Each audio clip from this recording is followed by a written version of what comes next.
بہت آسان ہے عمرہ کرنا. دیکھو عمرے کے جو رکن ہے نا, کسی بھی عبادت کی جو بیسک چیز ہوتی ہے وہ اس کے ارکان ہوتے ہیں. ان ارکان کے بغیر اس عبادت کا تصور ممکن نہیں ہے. جیسے نماز میں قیام, رکوع, سجدہ, یہ نماز کے ارکان ہیں, تو ایسے ہی عمرے کا جو رکن ہے نا وہ ہے طواف. وہ کیا ہے اصل میں؟ عمرہ بیسیکلی جو نام ہے کس چیز کا؟ طواف کا نام ہے. آئی بات سمجھ میں؟ شرط کیا ہے؟ احرام کی حالت میں ہونا. جیسے نماز کے ارکان ہیں قیام, رکوع, سجدہ, شرط ہے باوضو ہونا. تو وضو یہ نماز کا رکن نہیں ہے. نماز رکن کہتے ہیں اندر کی چیز, اور شرط کہتے ہیں جو باہر کی چیز ہو, جو براہ راست نماز نہیں ہے. تبھی آپ کا پہلے سے وضو ہو تو کرنے کی ضرورت ہی نہیں ہے آپ کو, لیکن پہلے سے رکوع کیا ہوا ہے تو کیا نماز میں رکوع نہیں کرو گے؟ پھر بھی کرو گے دوبارہ, ٹھیک ہے نا. تو ارکان جو ہے نا اس کے جو بنیادی چیزیں ہوتی ہیں. تو اسی طرح خوب یاد رکھو کہ عمرے کا جو رکن ہے, اس پہ کلپ بنائیں, یہ لازمی ضروری ہے. بہت سے لوگ یہ سوال پوچھتے ہیں. عمرے کا جو رکن ہے وہ ہے بیت اللہ کا طواف. شرط کیا ہے کہ احرام کی حالت میں, احرام کی حالت میں. احرام کی حالت کسے کہتے ہیں؟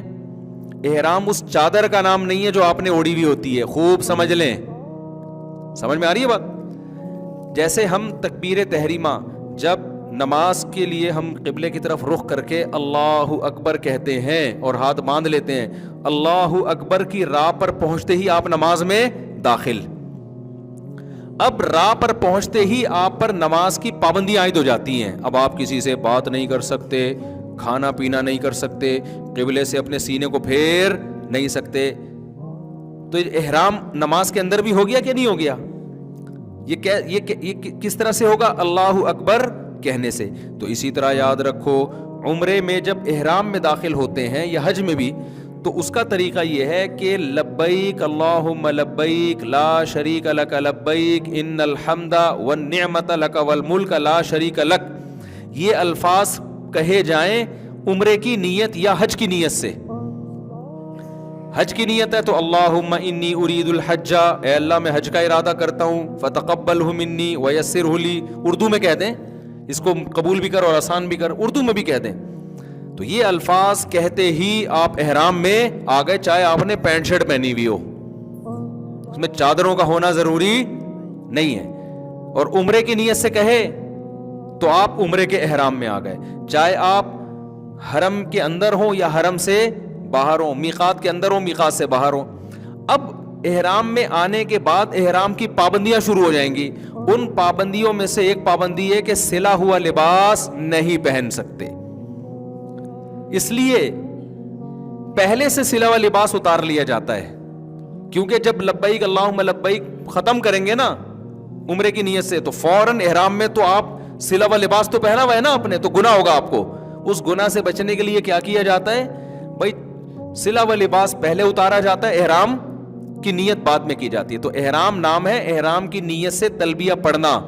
اس حالت میں جو آپ آ جاتے ہو نا, اس حالت کو احرام کی حالت کہا جاتا ہے. ان چادروں کو احرام نہیں کہا جاتا. وہ چادریں جو ہیں احرام کا حصہ ہیں, یعنی احرام کی پابندیوں میں سے ایک پابندی, اور وہ چادریں بھی نہیں ہیں. اصل حکم یہ ہے کہ سلا ہوا کپڑا نہیں پہننا. اب ظاہر ہے سلا ہوا کپڑا تو نہیں پہنیں گے, تو اب کیا کریں پھر؟ تو کچھ تو پہننا ہے نا. تو وہ جو کچھ پہننا ہے وہ احرام میں داخل نہیں ہے. وہ کچھ پہننا وہ اس کا شرم و حیا سے تعلق ہے, صحیح ہے نا, کہ بھائی سلا ہوا نہیں پہننا. یہی وجہ ہے, یہ میں اس لیے بتا رہا ہوں کہ بعض لوگ احرام باندھ کے واش روم جا رہے ہیں تو ان کو وہی چادریں اتارنی پڑتی ہیں. واش روم سے فون کر رہے ہوتے ہیں, مفتی صاحب میں احرام کی حالت میں ہوں, چادر اتار سکتا ہوں؟ تو میں ان سے پھر کہتا ہوں بھائی یہ چادر احرام نہیں ہے, یہ تو آپ اتار لیں چادر. یہ تو پہنی اس لیے جاتی ہے تاکہ لوگ آپ کے, صحیح ہے نا, اچھا نہیں ہے نا, یہ بری بات ہو جائے گی نا. خود سوچو, تنہائی میں بیٹھ کے کبھی غور کرنا میں کیا کہہ رہا ہوں, اچھی بات ہے یہ. تو جسم تو چھپانا ہے نا اپنا, تو اس کے لیے یہ کیا جاتا ہے, تو اس میں چادریں داخل نہیں ہیں. دوسری بات یہ کہ اس احرام, اگر آپ مکہ جا رہے ہیں, کسی بھی نیت سے مکہ جا رہے ہیں, میقات سے باہر سے, جیسے کراچی سے طائف سے, مدینہ سے. تو اسلام کا حکم یہ ہے کہ آپ میقات بغیر احرام کے کراس نہیں کر سکتے. تو وہ ایک الگ چیز ہے. وہ کیا ہے؟ اس کا عمرے سے تعلق نہیں ہے, بلکہ اس کا اس سے تعلق ہے کہ آپ نے عمرے کی نیت کر کے میقات میں احرام باندھا کیوں نہیں, آپ نے عمرہ کیا کیوں نہیں. تو عمرہ نہ کرنے کی وجہ سے آپ پہ دم واجب ہوتا ہے. تو اب اس کا عمرے سے براہ راست تعلق نہیں ہے, بلکہ وہ یہ ہے کہ مثال کے طور پر شریعت آپ کو حکم دے کہ فلاں وقت میں نماز پڑھو, نہیں پڑھے تو یہ سزا ہے آپ کی.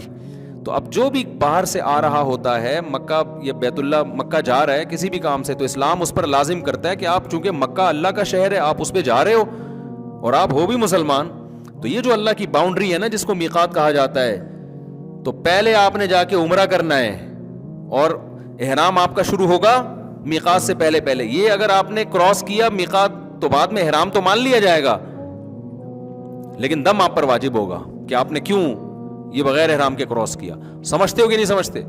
اور جب حرم میں پہنچ گئے آپ, پھر دوبارہ عمرہ کرنا ہے, تو پھر احرام باندھنے کے لیے ضروری ہے کہ کم سے کم مسجد عائشہ تک جائے. وہ افضل تو یہی ہے کہ پھر میقات سے باہر جائے, لیکن مسجد عائشہ سے کر لے گا تو بھی اس میں اختلاف ہے علماء کا. ہماری جو رائے ہے وہ اس کے مطابق ہم جواب دے رہے ہیں. تو خلاصہ میں جلدی سے سمیٹتا ہوں, عمرہ نام ہے بیت اللہ کے طواف کا, شرط کیا ہے کہ احرام کی حالت ہو, اور سعی جو ہے نا وہ عمرے کا رکن نہیں ہے, عمرے کے واجبات میں سے ہے. واجبات سمجھتے ہیں؟ یعنی اگر سعی نہیں کریں گے آپ نے طواف کرنے کے بعد تو گناہگار ہوں گے اور دم دینا پڑے گا آپ کو.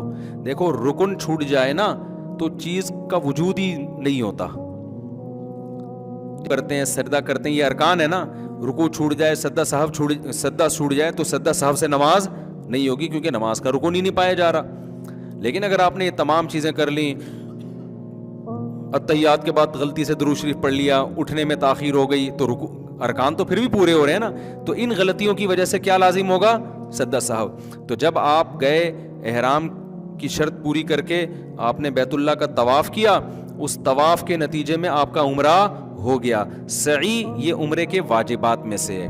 آپ اگر نہیں کریں گے تو گناہگار ہوں گے, لیکن عمرہ آپ کا ہو جائے گا, آپ پر دم واجب ہوگا. لیکن طواف ہی چھوڑ دیا آپ نے تو دم سے عمرہ نہیں ہو جائے گا, پھر تو کیا ہی نہیں آپ نے عمرہ.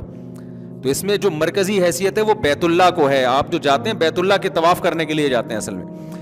حج کس کا نام ہے؟ حج میں 2 ارکان ہیں, عمرے میں کتنے ہیں؟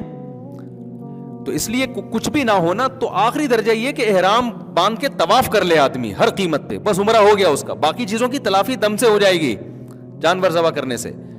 تو حج میں بھی یاد رکھو 2 کام حج کے ارکان میں سے ہیں, وہ نہیں ہوں گے تو حج نہیں ہوگا آپ کا. 2 کام کر لیے نا تو حج ہو گیا, باقی تمام چیزوں کی تلافی دم کے ذریعے ہو جائے گی. تو ایک ہے اس میں طواف زیارت جو بقرعید کے دنوں میں ہوتا ہے, سمجھتے ہو؟ حج اس کا نام ہے, یہ جو بقرعید کے دنوں میں, اس کے ٹائم بھی متعین ہے, وہ ٹائم بھی آپ آگے پیچھے نہیں کر سکتے. جیسے فرض نماز کا ٹائم متعین ہے نا, تو جو حج کا فرض طواف ہے اس کا بھی ٹائم شریعت میں متعین ہے. اور دوسرا رکن ہے وقوف عرفہ. عرفہ کے میدان میں 9 ذی الحجہ کو جا کے ٹھہرنا, اور شرط یہ ہے کہ احرام کی حالت ہو, اور یہ احرام کی حالت میں ہونا یہ وقوف عرفہ کے لیے شرط ہے, طواف زیارت کے لیے شرط نہیں ہے. تو 9 ذی الحجہ کو جو عرفات کے میدان میں چلا گیا احرام کی حالت میں, اور وہاں تھوڑی دیر بھی اسٹے کر لیا اس نے, یہاں تک کہ ہیلی کاپٹر سے بھی گزر گیا, کسی بھی طرح اس میدان کی محاذات میں آ گیا, اور پھر بقرعید والے دن اس نے 7 چکر بیت اللہ کے گرد لگا لیے, تو اس کا حج کیا ہو گیا؟ کمپلیٹ. باقی گناہ ہوگا اس کو کہ وقوف منی کیوں نہیں ہے اور سعی کیوں نہیں ہے, تو ان گناہ بھی ہوگا, اور اس کی تلافی کے لیے رمی کیوں نہیں کی اس نے. تو یہ ساری چیزیں کی تلافی کس کے ذریعے ہو جائے گی؟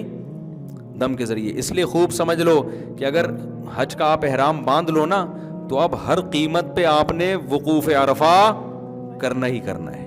اور جو لوگ طواف زیارت چھوڑ کے آ جاتے ہیں نا حج میں, فلائٹ نکل رہی ہے, تو یہ خوب سمجھ لیں کہ طواف زیارت میں احرام کی حالت تو ضروری نہیں ہے, لیکن جب تک طواف زیارت کوئی نہ کر لے اس وقت تک اس کی زوجہ اس کے لیے حلال نہیں ہوتی, اور عورت نے اگر کیا ہے تو وہ اپنے شوہر کے لیے حلال نہیں ہوتی.